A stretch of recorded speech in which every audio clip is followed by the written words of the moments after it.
एक दो तीन, ये बैठ गया।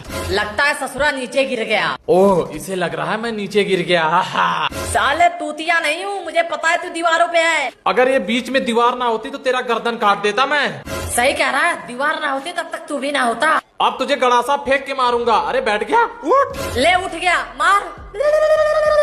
ये ले। अरे साला चिढ़ा कर बैठ गया। इसे बोलते हैं दिमाग। अब तू मेरा रामपुरिया चाकू देख। अच्छा चल दिखा, देखूं तेरा कितना पक्का है निशाना। दिखा।